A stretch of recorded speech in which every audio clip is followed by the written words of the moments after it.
ये बड़े सुकून वाले काम है, बस जल्दी से अपना स्क्रिप्ट फाइनल करूं और फ्रेश हो जाए। अच्छा, रमजान की सफाइयों का भी कोई ट्रेंड होता है? अननेसेसरी कामों पे ना हाथ नहीं डाला कर। रोजा लग रहा था। ये मैंने ना रिसेंटली वैसे पावर नैप्स की हैबिट बिल्ड की है। इफ्तारी में सिर्फ 40 मिनट रह गए हैं। इफ्तारी में क्या है, एक पेरेंटिंग बुक आप लोगों के साथ जरूर शेयर करूंगी, वो यहीं पे रखी हुई थी। ये एक बड़ा मग चाय का पिए और ये मंजर खूबसूरत इतना होता है कि वाकई में यकीन आ जाता है कि डेफिनेटली दुआएं कबूल हो रही हैं। अस्सलाम एवरीवन, वेलकम टू मॉम का व्लॉग। भाई रमज़ान मुबारक। सबसे पहले तो कैसे जा रहे हैं आप लोग के रोज़े, नींदें पूरी हो रही हैं कि नहीं, स्पेशली मॉम्स की जिनके बच्चे छोटे हैं, क्योंकि छोटे बच्चों के साथ ना रमज़ान चैलेंजिंग हो जाता है भाई, जो सीधी सी बात है। मैंने अपने बहुत सारे रमज़ान ट्रेडिशंस चेंज किए हैं, क्योंकि इफ्तारी और सहरी का जिस तरह का हमारा रिवाज है वो तो छोटे बच्चे के साथ बहुत मुश्किल है। तो सुकून इसी में ही था कि भाई कुछ चेंजेस करें अपनी सिचुएशन के हिसाब से। तो बस वही रूटीन मैं आज शेयर करूंगी आप लोगों के साथ। और बस पहले मैं अपने बेटे को स्कूल से पिक करूंगी, फिर मॉमकास्ट के ऑफिस जाएंगे, कुछ काम शाम करना है। आपने अगर मॉमकास्ट को सब्सक्राइब नहीं किया तो भाई सब्सक्राइब कर दें, बेल आइकन भी प्रेस कर दें। Let's go.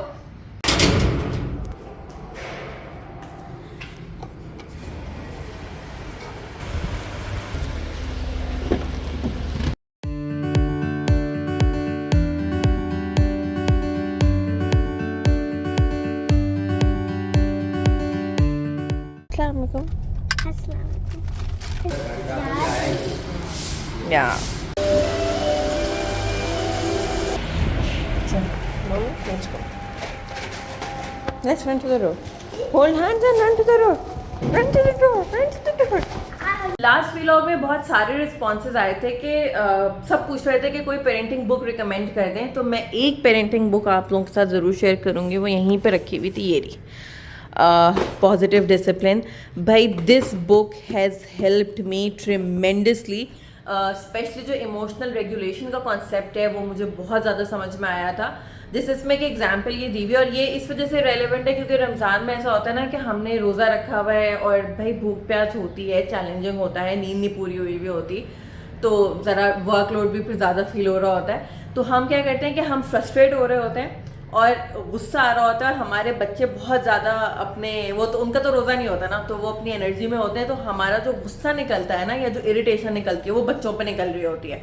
जैसे इसमें ना एक एग्जांपल दी हुई थी कि अगर आप नॉर्मली बैठे हुए हैं और आप अपने बेटे के साथ, अपनी बेटी के साथ टाइम स्पेंड कर रहे हैं, everything is fine because you are fine. आप मेंटली जो है वो आप सही महसूस कर रहे हैं, तो आप अच्छा टाइम स्पेंड कर रहे हैं। लेट्स से उसी वक्त आपका फ़ोन बजता है और कोई, आपने फ़ोन उठाया और अगला बंदा जो भी जिसने आपको फ़ोन किया है उसने आपको बुरी बातें सुनाना शुरू कर दी, उसने आप पे इल्ज़ाम लगाना शुरू कर दिया, उसने आप पे चीखना शुरू कर दिया और बहुत बदतमीजी करके उसने फ़ोन रख दिया। अब आपका मूड हो गया है ख़राब। तो अब आपको अपने बच्चों के ऊपर भी गुस्सा आएगा। सो ये जो पूरा कॉन्सेप्ट है ना कि आप पहले अपने ट्रिगर्स आइडेंटिफाई करें कि यार आपको गुस्सा आ किस बात पे रहा है, और उसके बाद वंस यू रिकग्नाइज कि यार ये प्रॉब्लम हो रहा है, तो आप उसका सोल्यूशन निकालने की तरफ भी जा रहे होते हैं। और फिर आपका जो बिला वजह गुस्सा हम अपने बच्चों पे निकाल रहे होते हैं, फिर वो नहीं होता, और फिर हम को रेगुलेट कर पाते हैं। यानी अगर हमारे बच्चे को मेल्ट डाउन आ रहा है, कोई टेम्पट्रम आ रहा है, अगर हमारे बच्चे जो हैं वो गुस्से में आ रहे हैं या वो उदास हैं, तो फिर हम उनको मैनेज कर पाते हैं रादर देन कि हम अपने इमोशंस के साथ ही डील ना कर सकें। सो रमज़ान में भी ऐसा ही होता है, थके हारे होते हैं, भूख भी लग रही होती है, रोज़ा भी लग रहा होता है, तो हम बेचारे बच्चों के साथ जो है वो समटाइम्स थोड़ा सा उनके ऊपर निकाल देते हैं। So yes, I think it's a very good read. और इसमें जो बहुत सारे चैप्टर्स हैं उनकी, इसकी डिवीज़न भी बहुत अच्छी हुई है। स्पेशली मुझे तो ये फर्स्ट है ना, लाइफ विद बेबी, ये मुझे बहुत पसंद है ये वाला चैप्टर। सो येस, ज़रूर पढ़ें। चलिए भाई, मैं पहुंच गई हूँ ऑफिस और आज मुझे एक रील रिकॉर्ड करनी है और उसका स्क्रिप्ट भी फाइनल करना था। तो एंटर होते ही मैंने देखा, मैंने कहा बस यार देखो कितना अच्छा मौसम हो रहा है, तो यहीं पर ही अपना पड़ाव डालेंगे और सारा काम जो भी बैठने वाला काम है ना वो यहाँ पर बैठ के करेंगे। अच्छा, मैंने नोट किया है कि हम लोग ना मेंटल वर्क को काम कंसिडर नहीं करते, यानी सोचने वाला काम, बैठ के करने वाला काम या पढ़ने रीड करना है अगर, तो हमें लगता है कि जैसे कि ये बड़े सुकून वाले काम है। लेकिन जितना भी आप सोचते हैं, यानी अगर आप अपना दिमाग इस्तेमाल कर रहे हैं ना, तो आपकी बॉडी से एनर्जी यूज़ होती है। तो mental work is also work and it consumes energy, और उसको कंसिडर करना चाहिए। मैं इस पॉइंट पे बहुत ज़्यादा डिस्ट्रैक्ट हो रही थी और मैंने कहा कि बस जल्दी से अपना स्क्रिप्ट फाइनल करूं और रिकॉर्ड करूं, क्योंकि अब रोज़ा भी लग रहा है। और मैंने एक्सपीरियंस किया है कि अगर रोज़े में आपने गिव अप कर दिया ना, अगर आपने वो जो नींद आ रही है और वो जो सारी आपकी कैफियत हो रही है, अगर आपने उसमें सरेंडर कर दिया ना, तो बस फिर एनर्जी बहाल करना बड़ा मुश्किल होता है। तो बस जब एनर्जी फील हो रही होती है तो भाई अपने सारे काम निपटाएं। Basically time management is the key. भाई सुकून से अपने काम करें, अच्छे वक्त पे फारिग हों, उसके बाद घर जाएँ, जैसे मैं जा रही हूँ। और मैं इस वजह से बहुत खुश हूँ क्योंकि मुझे अभी गोल्डन आवर मिलेगा रास्ते में, यानी सन सेट हो रहा होगा, और वो जो असर का वक्त होता है ना, ये वैसे ही मेरा बड़ा फेवरेट है। भाई अफ्तारी में सिर्फ 40 मिनट रह गए हैं और मेरी एनर्जी शदीद लो हो चुकी है। मेरा बेटा 4 साल का है, तो आई गेस पिछले 4 सालों से ही तकरीबन मैं अफ्तारी अपनी स्पेशली आउटसोर्स कर रही हूँ, क्योंकि ये वाला जो थोड़ा सा टाइम होता है ना, फिर गैस भी नहीं होती है, तो ये एक्चुअली में बड़ा स्ट्रेसफुल हो जाता है कि अब आपने सब कुछ मैनेज करना है विदाउट गैस। और फिर मोहम्मद के पास यही टाइम होता है जो मैं उसके साथ गुजार रही होती हूँ, तो उसको भी टाइम चाहिए होता है। तो मैं या तो किसी जो मेरी कुक है वही भेज देती है अफ्तारी, या किसी होम शेफ से मैं बनवा लेती हूँ। फ्रोज़न आइटम्स भी इसी तरह से करती हूँ।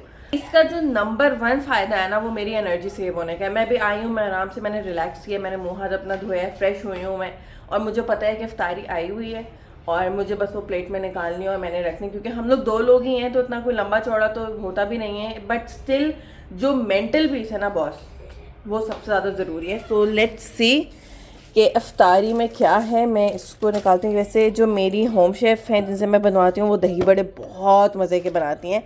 चलिए भाई, that's how our iftari plate looks like. और अगर आप लोग मॉमकास्ट को फॉलो कर रहे हैं तो आपको आइडिया होगा कि हम लोग जो वुमेन लेड फूड बिजनेसेस हैं, हम उनको काफ़ी सपोर्ट करते हैं और वी बिलीव कि उनको भी सपोर्ट करना चाहिए। और एक तरह से जो ये फूड बिजनेसेस हैं, जो होम शेफ्स हैं, ये वर्किंग वुमेन को अपने ख्वाब परस्यू करने के लिए, अपना करियर परस्यू करने के लिए हेल्प कर रहे होते हैं। बिल्कुल वैसे ही हमें इनके बिजनेसेस को भी सपोर्ट करना चाहिए। भाई मेरा रमज़ान बहुत ही ऑन द गो किस्म का होता है, जैसे ड्राइव थ्रू में नहीं आप रमज़ान कर रहे होते हैं, बिल्कुल वैसा ही है। एक बहुत बड़ी डिबेट होती है रमज़ान में कि आप शरबत कौन सा पीते हैं। सो भाई जो टीम शरबत है वो ज़रूर बताएं कि आप लोग लाल शरबत पीते हैं या आप लोग कुछ और पीते हैं।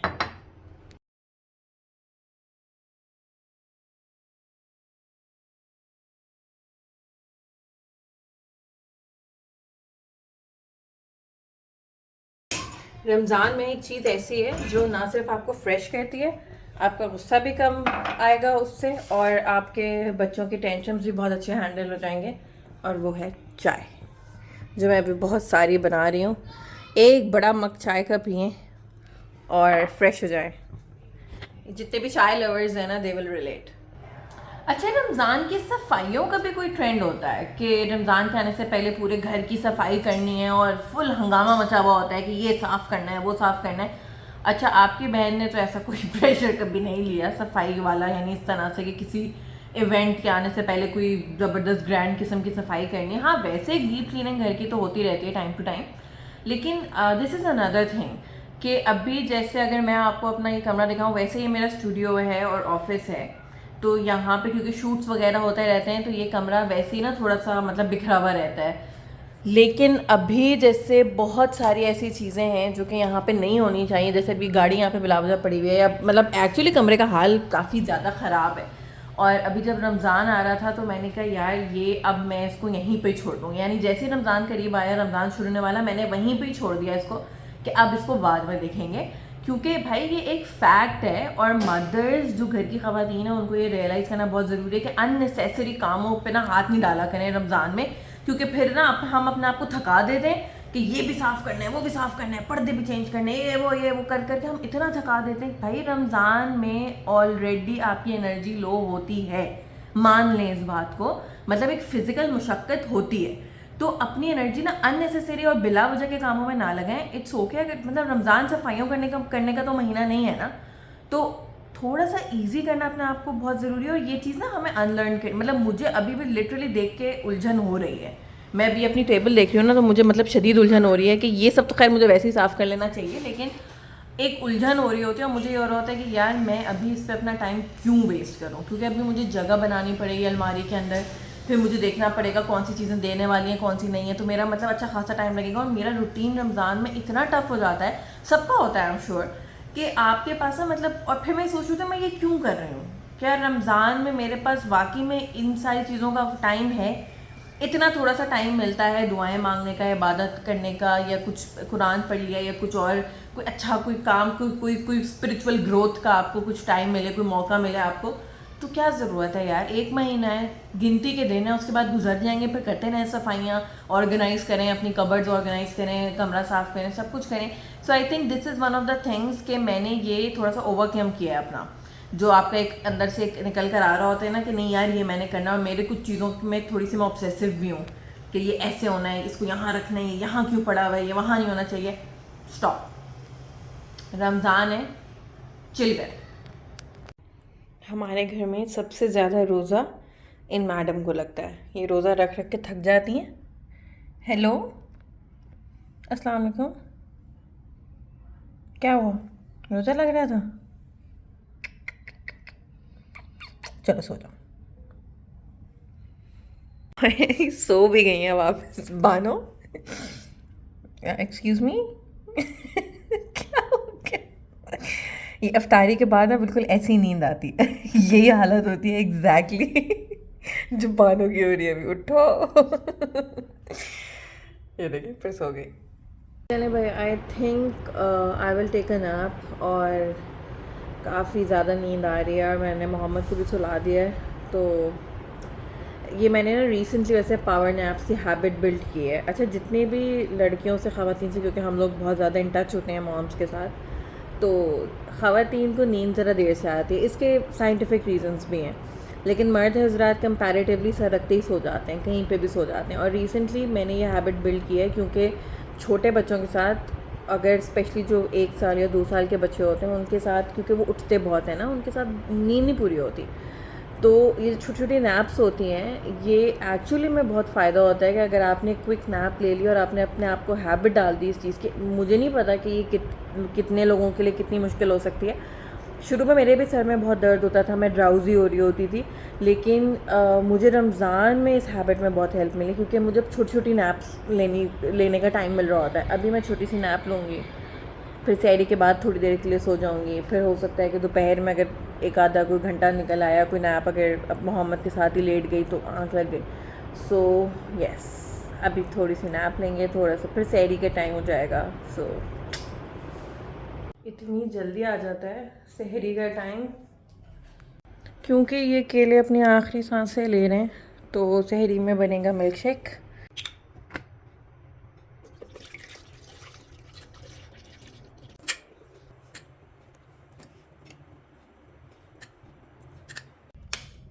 ये ब्लेंडर यूज़ करने के लिए मैं रूम में आई हूँ, क्योंकि Mohammed is a light sleeper और उसकी आँख खुल जाती है इसकी आवाज़ से। सो ये अंदर सारा कुछ प्रिपेयर होता है और फिर रूम के अंदर आके जो है वो जूसर बन रहा है।